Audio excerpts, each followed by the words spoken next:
America Looks Abroad. This is the 47th in a series of broadcasts presented by the staff members of the Foreign Policy Association, a nonpartisan organization which offers accurate information on world affairs.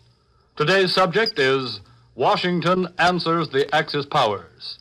Mr. William T. Stone, Vice President of the Foreign Policy Association and Director of its Washington Bureau, will speak to you from the nation's capital. Mr. Stone. Good afternoon. Events which mark decisive turning points in history sometimes pass unnoticed at the time they occur. With our attention divided between an election campaign at home and war headlines from abroad, many Americans have failed to note the sequence of diplomatic events which has followed the alliance between Germany, Italy, and Japan.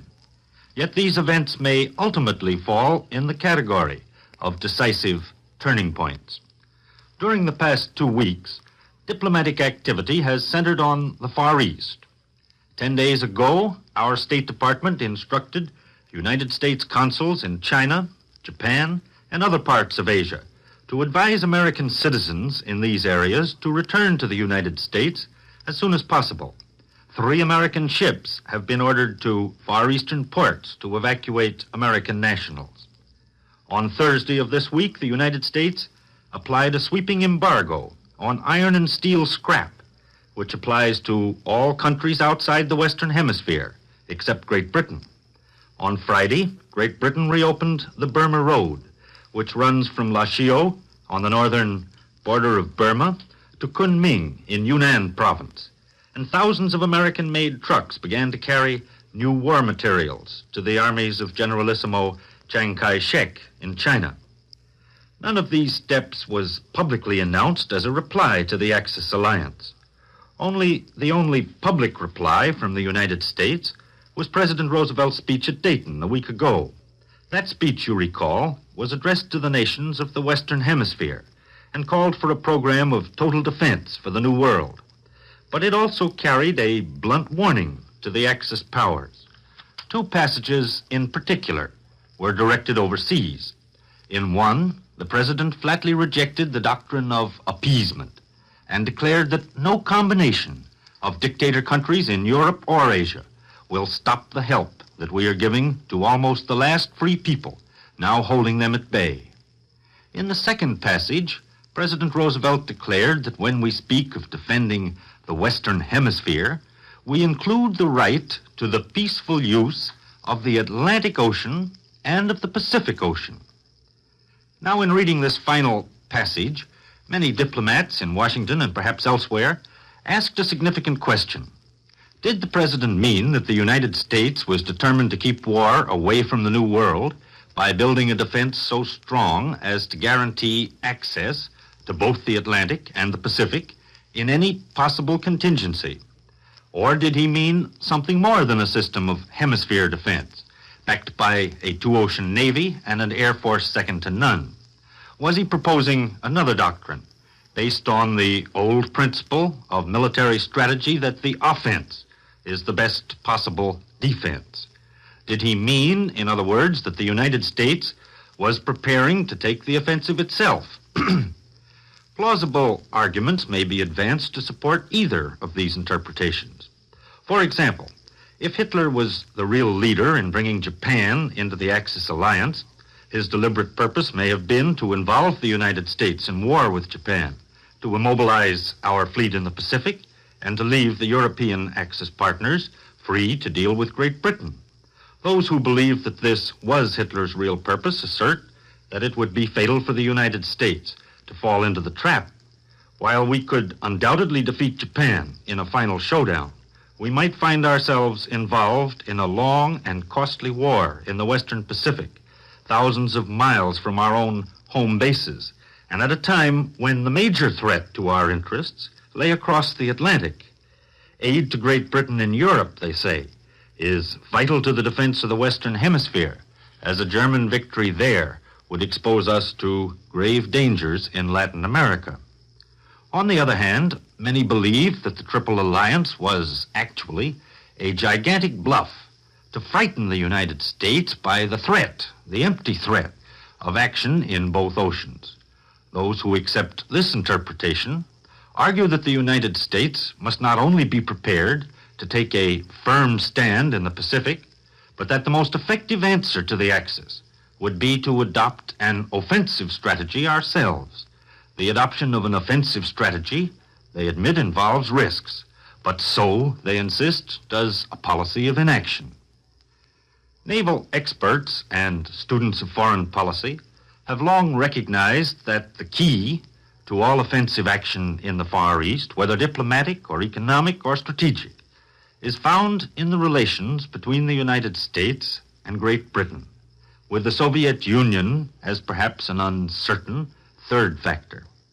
Acting alone or at cross purposes, neither Great Britain nor America is in a position to enforce any positive policy, as the history of recent years demonstrates only too well. In analyzing the present situation in the Far East, therefore, it is important to examine particularly the relations between these three powers. The reopening of the Burma Road was described in Washington this week as a British move, taken independently of the United States. 3 months ago, however, when Britain agreed to close the Burma route under heavy pressure from Japan, the United States was admittedly a factor in British calculations. At that time, not perhaps entirely without reason, London seemed doubtful of American support in case of a showdown with Japan. Then, as now, the American fleet was based in the Pacific. But immediately after the collapse of France in June, fears of a possible German victory in Europe held Washington's eyes on the Atlantic. And Great Britain, without what she regarded as full assurance of American support, fell back on her oldest principle of empire defense, which is never to become involved simultaneously in her three vital areas, the Atlantic, the Mediterranean, and the Far East. The decision last week to reopen the Burma Road, which has become a symbol of aid to China, is accepted as tacit evidence, at any rate, of a new willingness in Washington to take the lead. There have been other indications of parallel action between the United States and the British Empire. On the same day that the State Department advised American citizens to return from the Far East, for example, the Canadian government imposed an embargo on the export of copper to Japan. On the same day, the Department of Agriculture in Washington announced that export bounties or subsidies would be discontinued at once on all shipments of wheat and flour consigned to China and Hong Kong, presumably because such shipments had been reaching Japanese armies in China. 2 days later, President Roosevelt signed an important act granting him authority to requisition war materials, including airplanes and machine tools needed for our own national defense. This authority was promptly used by American officials in the Philippines to recapture a shipment of military airplanes on their way to Siam. At the same time, in London, the British Undersecretary for Foreign Affairs, Mr. Richard Butler, in answer to questions in the House of Commons, told the House that matters of considerable importance had been canvassed in certain talks touching cooperation in the Pacific. Presumably, these talks referred to the recent conversations between Lord Lothian, the British ambassador in Washington, Mr. Richard Casey, the Australian minister, and our own State Department officials. While no decisions have been announced, speculation has centered on the possibility of a naval base agreement in the Pacific, under which the United States would have access to the great Singapore naval base and other harbors in the East Indies and Australia. In other words, if Britain and the United States are really determined to take the initiative in the Far East, they must be prepared to back up their economic and diplomatic moves by concerted fleet action. It is well recognized that owing to its lack of impregnable bases in the Far East, the United States could not carry on single-handed operations in the Western Pacific. In this connection, it's interesting to recall the testimony of Admiral J.K. Taussig before the Senate Naval Affairs Committee last spring. Admiral Taussig declared at that time that if the Navy did have access to the harbors and inland waters of Great Britain and the Dutch East Indies, it would be in a position, in his opinion, to undertake successful naval operations against Japan in that area. This view was never officially supported by the Navy Department, but it seems to be shared by perhaps a majority of the naval experts in Washington. For the moment, the parallel steps taken by Washington and London have had a sobering effect in Tokyo. The restrained comments of Japanese officials have been in marked contrast to the belligerent threats which were uttered immediately after the announcement of the Axis alignment. But despite softer words, Japan's allegiance to the Axis was affirmed by Foreign Minister Matsuoka the day after President Roosevelt's Dayton speech, and there is no sign of a Japanese backdown. In Washington, one section of opinion is still counseling a go-slow policy, but the response in Japan has apparently strengthened the policy of firmness. This does not necessarily mean that a final showdown is at hand. Japan has not yet resorted to direct reprisals and may well hesitate to risk an act of war. At the same time, neither Britain nor the United States has yet imposed a general embargo on all war materials to Japan, or even oil and gasoline.